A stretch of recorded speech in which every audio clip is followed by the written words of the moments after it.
In near silence, the Russian landing craft moved steadily across the Black Sea, unaware that an explosive threat was riding just beneath the waves.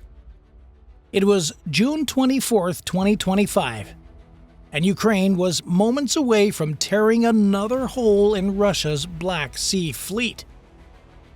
The vessel wasn't on high alert, it wasn't zigzagging or taking evasive routes. Just a slow, shallow approach along the occupied coastline, likely packed with troops and supplies. But the sea was lying. Roughly 30 kilometers offshore, a dark shape skimmed just above the surface. No wake, no sound, just raw speed, locked on course. It was a Magura V5, Ukraine's now infamous unmanned surface drone, armed with over 300 kilograms of explosive force and programmed for one job: strike fast, strike hard, and don't come home. It tracked the target in real time using infrared sensors. The drone didn't just see the ship, it measured it. Range, bearing, impact angle, all calculated mid-run, without even needing a human touch. At 0513, the final approach began. Then came the hit. A single impact ruptured the side of the landing craft. Seconds later, a secondary blast lit up the rear deck. Black smoke billowed out as the ship buckled, burned, and began to break in two. Ukrainian Navy drones captured every moment. The footage was posted the same morning. A short video viewed by millions. A smoking hull, twisted metal, flames on the water. The caption was blunt: "Enemy landing craft destroyed near Kherson."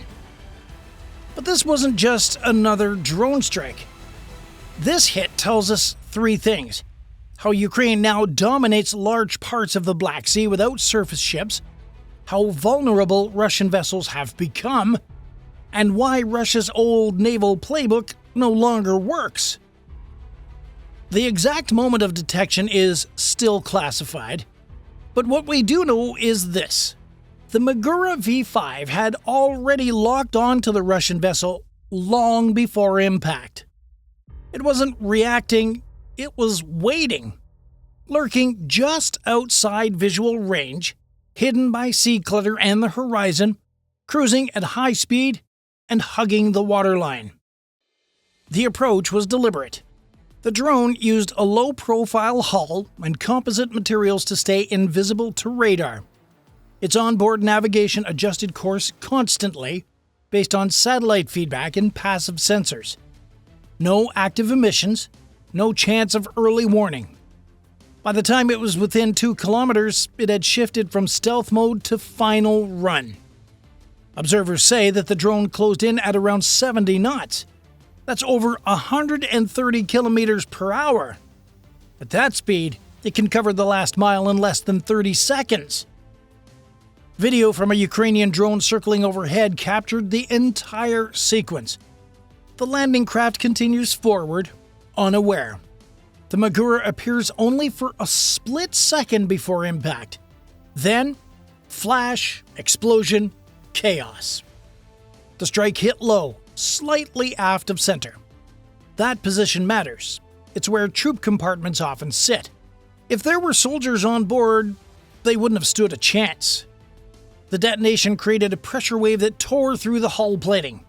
Secondary explosions, likely from onboard munitions or fuel, amplified the destruction. Within moments, flames spread across the deck.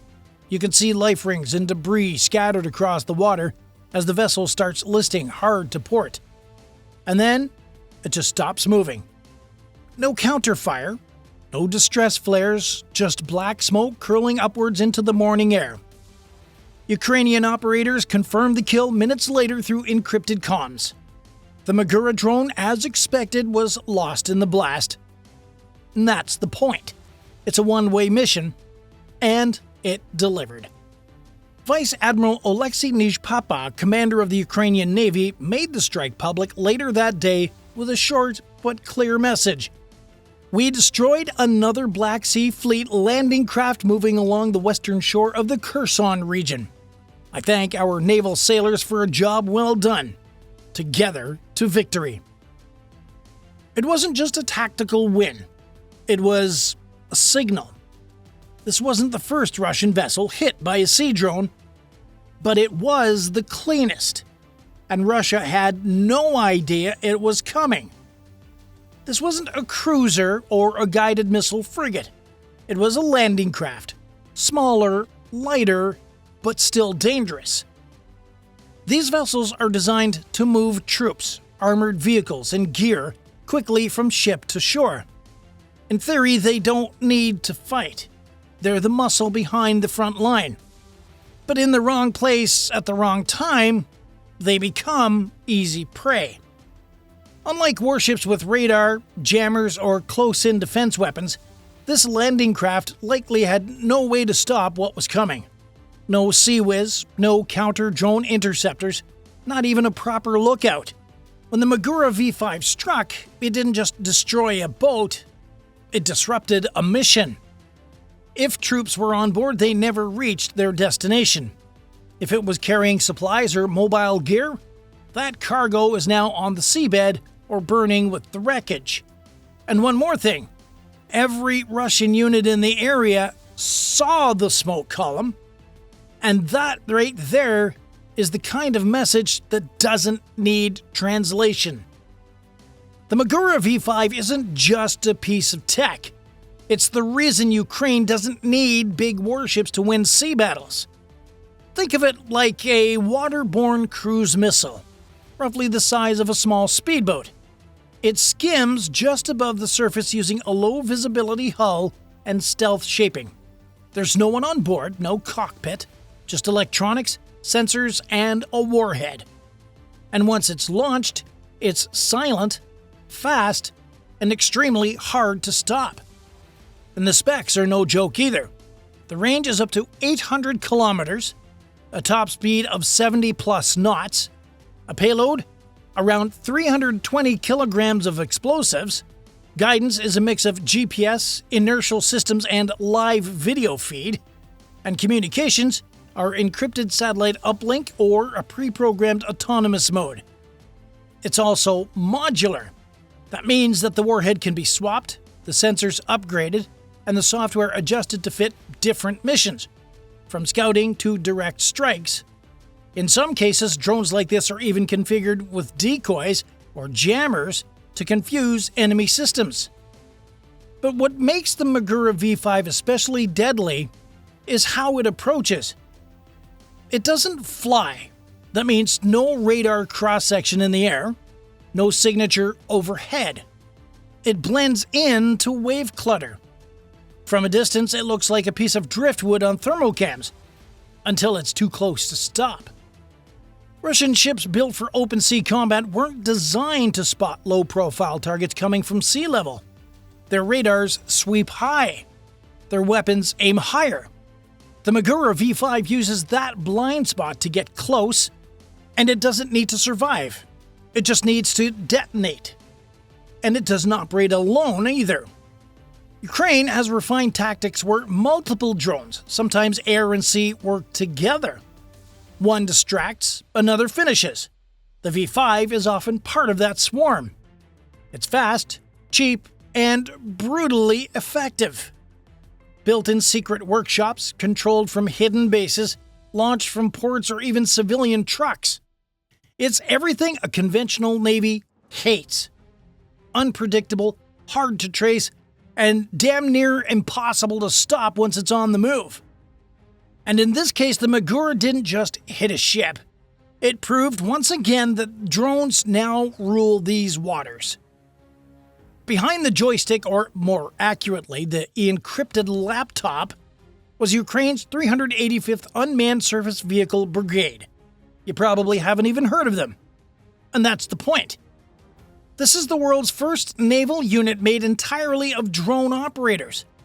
No sailors, no ships, no sonar rooms, just a network of engineers, technicians, and remote pilots working from bunkers and command centers across Ukraine.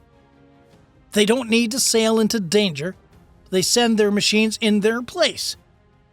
Formed quietly under Ukraine's Defense Intelligence Directorate, or the HUR, the brigade began operations in late 2023, but stayed off the radar, both literally and politically. As sea drone warfare ramped up in 2024, this unit became the tip of the spear. And by mid-2025, they weren't just experimental, they were decisive. Each strike mission they launch involves more than just a drone and a target. Teams coordinate satellite reconnaissance, weather models, naval radar blind spots, and Russian communication patterns. Everything is planned right down to the meter. That's 3 feet. The Magura V5 that hit the Russian landing craft, it wasn't just launched. It was positioned, guided, and fine-tuned in real time by operators trained for digital warfare on the water. These aren't your average sailors. Some of them are coders, others are drone racers turned defense contractors. Many come from Ukraine's growing tech military crossover scene. Think less navy blues, more hoodies and keyboards, but with deadly precision. And their impact is growing. Every Russian ship that moves along the southern coastline now has to ask, is the 385th watching? Because if they are, there might already be a Magura on the way. Invisible, silent, and seconds from impact. This wasn't just a tactical win. It was part of a bigger, deliberate strategy. Ukraine isn't just trying to damage Russian ships. It's trying to rewrite naval warfare in the Black Sea, and it's working. Since early 2024, Ukraine has launched hundreds of unmanned surface and aerial drone strikes across Crimea, Sevastopol, and occupied coastal zones. The Magura V5 isn't the only tool in play, but it's become the symbol of a new kind of dominance, one that doesn't rely on frigates or submarines, but with speed, stealth, and software. And the numbers back it up. Between January and May 2025 alone, Ukrainian sea drone strikes caused over 10 billion with a B in confirmed damage to Russian naval assets. That includes several Raptor-class patrol boats, the intelligence ship Ivan Kurs, and the Caesar Kunikov, a major landing ship blown apart off Crimea's coast. This latest kill near Kherson sends a clear signal. No part of the Black Sea is safe for Russian ships, not even the shallow zones they once considered secure. There's a psychological impact here, too. Russian forces can no longer just operate predictably along the southern front. Resupply routes are under constant threat. Even moving a dozen troops by water now carries a real risk. That forces Russia to rely more on land convoys, which are slower, more vulnerable to air attacks, and easier to intercept. And it's affecting morale. In July 2025, Russia officially scaled down its Navy Day celebrations in St. Petersburg, citing security concerns. But the truth is obvious. A country doesn't cancel a major military holiday unless it knows it can't protect its own coast. This isn't just about Kherson. It's about redefining who controls the water. Ukraine's drone fleet has turned a defensive posture into an offensive dominance. With no navy to match Russia ship for ship, it simply built a new kind of navy. One that costs less, hits faster, and vanishes after the job is done. The old naval doctrines, hulls, tonnage, and firepower don't apply anymore. The only question that Russia can ask now is, what do we do when the enemy doesn't need ships to sink ours? The wreckage still smokes. Russian units near Kherson are likely rewriting their transport plans as we speak. And somewhere inside a concrete bunker, another Magura is being prepped for launch. This won't be the last hit. Ukraine's drone operators now have a proven system, and they're getting bolder with every success. There's talk of larger payloads, smarter AI routing, even drone-to-drone coordination. The ocean doesn't belong to the biggest ship anymore. It belongs to the fastest brain. The message to Moscow is simple. You can't guard every wave. And here's where it gets interesting. Will Ukraine keep targeting small support vessels like this one, chipping away at Russia's logistics? Or will they go big and hunt major surface combatants again? What do you think is the smarter play? Keep striking soft targets and bleed the fleet slowly? Or risk it all for high-value, high-profile kills? Drop your thoughts in the comments. We want to hear how you would play this war if you were calling the shots from the drone command room. And if you made it this far into the op, thanks for watching. You clearly don't just scroll past the headlines, you go deep. If you want to go a step further and support the channel directly, please join the fleet. You get loyalty badges, priority responses, and help us bring more true maritime stories to the surface. Click join on our channel page and get on board. Because whether it's a billion-dollar frigate or a drone the size of a kayak, there's always more happening beneath the surface.